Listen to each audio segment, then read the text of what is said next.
ಇಂದ ಬರ್ತಾ ಇದ್ದೀರಾ? ಆಮೇಲೆ ನಿಮ್ಮ ವಯಸ್ಸು ಮತ್ತೆ ಏನು ಕೆಲಸ ಮಾಡ್ಕೊಂಡಿದ್ದೀರಾ? ಮೇಡಮ್ ನನ್ನ ಅಂತ ನಮ್ಮದು ವಿಲೇಜ್ ಶಿವಗಂಗೆ ಹತ್ರ ಕೆರೆಕತಿಂಗೂರು ಅಂತ, ಸೋಂಪುರ ದಾಬಸ್ಪೇಟೆ ಹೋಬಳಿ, ನೆಲಮಂಗಲ ತಾಲೂಕು, ಬೆಂಗಳೂರು ಗ್ರಾಮಾಂತರ ಜಿಲ್ಲೆ. ಜೊತೆಗೆ ನಾನು ಜರ್ನಲಿಸ್ಟ್ ಆಗಿ ವರ್ಕ್ ಮಾಡ್ತೀನಿ. ನಮ್ಮ ಮಿಸಸ್ ನನ್ನ ಹೆಸರು 26 ಇಯರ್ಸ್, ಹೌಸ್ ವೈಫ್. ಎಷ್ಟು ವರ್ಷ ಆಯ್ತು ಮದುವೆ ಆಗಿ? 6 ಇಯರ್ಸ್ ಆಗಿದೆ. 6 ಇಯರ್ ಮೇಲೆ ಈಗ ಕನ್ಸೀವ್ ಆಗಿದ್ದೀನಿ. ಫಸ್ಟ್ ಟೈಮ್ ಕನ್ಸೀವ್, ತುಂಬ ಖುಷಿ ಆಗ್ತಾ ಇದೆ. ಇಲ್ಲಿಗೆ ಬರೋಕ್ಕೂ ಗರ್ಭಗುಡಿಗೂ ಬರೋಕ್ಕೂ ಮುಂಚೆ ಬೇರೆ ಎಲ್ಲಾದರೂ ಟ್ರೀಟ್ಮೆಂಟ್ ತಗೊಂಡಿದ್ರಾ? ತುಂಬ ಕಡೆ ತಗೊಂಡಿದ್ವಿ ಮೇಡಮ್. 2018ರಲ್ಲಿ ಮದುವೆ ಆಗಿದ್ದು. 2019ರಲ್ಲಿ ತುಮಕೂರಲ್ಲಿ ಕೂಡ ಚೆಕ್ ಮಾಡಿಸಿದ್ವು. ಹಲವಾರು ಆಸ್ಪತ್ರೆಗಳಲ್ಲಿ ಒಂದು 5-6 ಕಡೆ ಇದು ಮಾಡಿಸಿದ್ವು. ಮತ್ತು ಕೋವಿಡ್ ಟೈಮ್ ಬೇರೆ ಬಂತು. ಆಕ್ಸಿಡೆಂಟಲಿ ಗರ್ಭಗುಡಿಗೆ ಬಂದೆ ಅಂತಲೇ ಹೇಳ್ಬೋದು. ಯಾಕೆ ಅಂತಂದರೆ ಮೇಡಮ್ ನಿಖಿತಾ ಮೂರ್ತಿ ಮೇಡಮು, ನಮ್ಮ ಸರ್ರು ಎಲ್ಲರೂ ಒಂದು ಶಿಬಿರಕ್ಕೆ ಬಂದಿದ್ದರು ದಾಬಸ್ಪೇಟೆಗೆ. ಬಂದು ಸುಮ್ಮನೆ ನ್ಯೂಸ್ ಮಾಡ್ಕೊಂತ ಹೋಗ್ಬೇಕಾರೆ ಮೇಡಮ್ ಹಿಂಗೆ ಅಂತ ಅಂದ್ಬಿಟ್ಟು ಮಾತಾಡಿಸ್ದೆ. ತುಂಬ ಖುಷಿಯಾಯಿತು. ಬನ್ನಿ ಒಂದು ಸಲ, ಯಾಕೆ ಬರಬಾರ್ದು ಅಂದರು. ಬಂದಾಗ್ಲಿಂದನೂ ನಮಗೆ ತುಂಬ ಸಕ್ಸಸ್ ಸಿಕ್ಕಿದೆ. ನವಂಬರ್ ತಿಂಗಳಲ್ಲಿ ಬಂದಿದ್ದು, ಈಗ ಮೇ ತಿಂಗಳು, ಸುಮಾರು 6 ತಿಂಗಳಲ್ಲಿ ನಮಗೆ ಒಳ್ಳೆ ಯಶಸ್ಸು ಸಿಕ್ಕಿದೆ. ತುಂಬ ಖುಷಿಯಾಗುತ್ತೆ. ಗರ್ಭಗುಡಿಗೆ ತುಂಬ ಥ್ಯಾಂಕ್ಸ್ ಹೇಳೋಕ್ಕೆ ಇಷ್ಟಪಡ್ತೀನಿ. ಜೊತೆಗೆ ಇಲ್ಲಿನ ಸಿಬ್ಬಂದಿಗಳು ಅಷ್ಟೇ ತುಂಬ ಕೋಆಪ್ರೇಟಿವ್. ಅದರಲ್ಲೂ ನಮ್ಮ ಮನೆಗೆ ಬಂದಂಗೆ ಆಗುತ್ತೆ ಇಲ್ಲಿಗೆ ಅದರಿಂದನೂ. ಈ ಒಂದು BL ಸರ್ಕಲ್ ಇರಲಿರೋಂತಹ ಗರ್ಭಗುಡಿ ಕೇಂದ್ರಕ್ಕೆ ಬಂದರೆ ತುಂಬ ಖುಷಿಯಾಗುತ್ತೆ, ತುಂಬ ಅನಿಸುತ್ತೆ. ಓಕೆ, ನಿಮಗೆ ಎಕ್ಸ್ಪೀರಿಯನ್ಸ್ ಹೆಂಗಿತ್ತು? ಯಾಕಂದರೆ ಹೊರಗಡೆನೂ ಬೇರೆ ಹಾಸ್ಪಿಟಲ್ಸಿಗೆ ಹೋಗಿದ್ದೀರಾ, ಅದಾದ ನಂತರ ಗರ್ಭಗುಡಿಗೆ ಬಂದಮೇಲೆ ಸ್ಟಾಫ್ಗಳ ಹತ್ರ ಆಗಿರ್ಬೋದು, ಇಲ್ಲ ಬೇರೆ ಟ್ರೀಟ್ಮೆಂಟ್ ವೈಸ್ ಆಗಿರ್ಬೋದು, ಹೆಂಗಿತ್ತು ನಿಮ್ಮ ಎಕ್ಸ್ಪೀರಿಯನ್ಸ್? ತುಂಬ ಚೆನ್ನಾಗಿತ್ತು ಮೇಡಮ್.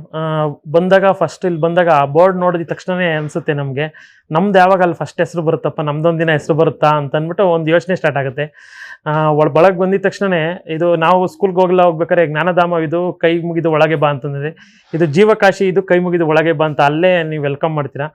ಬಂದಮೇಲೆ ಪ್ರತಿಯೊಂದು ದಿನವೂ ಕೂಡ ಅಲ್ಲಿ ಯಾವಾಗ ಹೆಸರು ಬರುತ್ತೆ ಅಂತ ಅಂದ್ಬಿಟ್ಟು ಅನಿಸ್ತಾ ಇರುತ್ತೆ.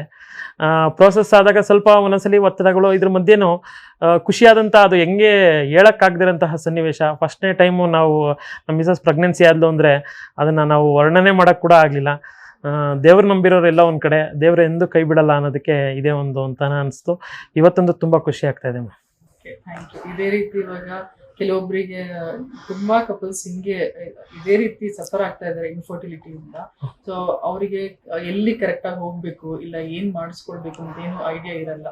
ಸೊ ಅಂಥವರಿಗೆ ನೀವೇನು ಒಂದು ಮೆಸೇಜ್ ಕೊಡೋಕ್ಕೆ ಇಷ್ಟಪಡ್ತೀರಾ? ಖಂಡಿತ. ಯಾಕೆಂತಂದರೆ ಇವತ್ತಿನ ವೇಗದ ಜೀವನ, ಎಲ್ಲ ಒಂದು ಕಡೆ ಒತ್ತಡದ ಜೀವನ, ನಾವೆಲ್ಲರೂ ಕೆಲಸ ಮಾಡ್ತಾ ಇರೋಂಥದ್ದು ಒತ್ತಡದ ಜೀವನ, ಮತ್ತು ಆಹಾರ ವ್ಯವಸ್ಥೆಯನ್ನು ಕೂಡ ಹಂಗೆ ಆಗಿರೋದ್ರಿಂದ ಇನ್ಫರ್ಟಿಲಿಟಿ ತುಂಬ ಕಾಡ್ತಾ ಇದೆ. ನಾನು ನೋಡಿದಾಗ ಗೊತ್ತಾಗುತ್ತೆ, 25ರಿಂದ 26 ಜನ ಕಪಲ್ಸು ನನ್ನ ದಿನ ಇದ್ದಾಗ್ಲೂ ಎಷ್ಟು ಜನನಪ್ಪ ನಮ್ಮಿಂದ ಹಿಂಗೆ ಸಫರ್ ಆಗ್ತಾ ಇರೋದು ನಮ್ಮ ಥರ ಅನಿಸುತ್ತೆ. ಅಂಥವ್ರಿಗೆ ಈ ಗರ್ಭಗುಡಿ ಒಂದು ಒಳ್ಳೆ, ಯಾಕೆಂದರೆ ನಾನು ಹಲವಾರು ಸಂಸ್ಥೆಗಳ ಹೆಸರು ಹೇಳೋದು ಬೇಡ, ಹಲವಾರು ಸಂಸ್ಥೆಗಳಿಗೆ ಹೋಗಿದ್ದೀನಿ. ಹೋದಾಗ ಅಲ್ಲಿ ಏನೋ ಒಂಥರ ರ್ಯಾಶಾಗಿ ಬಿಹೇವ್ ಮಾಡೋದು ಅವೆಲ್ಲರೂ ಕೂಡ ಗಮನಿಸಿದ್ದೀವಿ.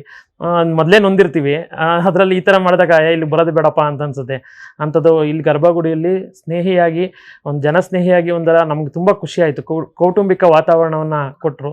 ಮತ್ತು ಎಲ್ಲ ಸಿಬ್ಬಂದಿಗಳು ಅಷ್ಟೇ, ಅದರಲ್ಲೂ ಇಲ್ಲಿನ ಸಿಬ್ಬಂದಿಗಳಂತೂ ಮಾರ್ವಲಸ್, ಅದರಲ್ಲಿ ಎರಡು ಮಾತಿಲ್ಲ.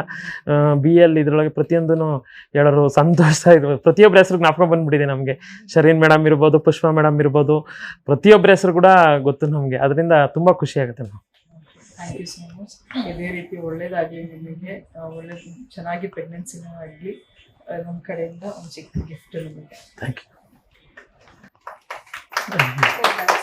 ಥ್ಯಾಂಕ್ ಯು ಮೇಡಮ್, ನಿಮ್ಮ ಸಹಕಾರ.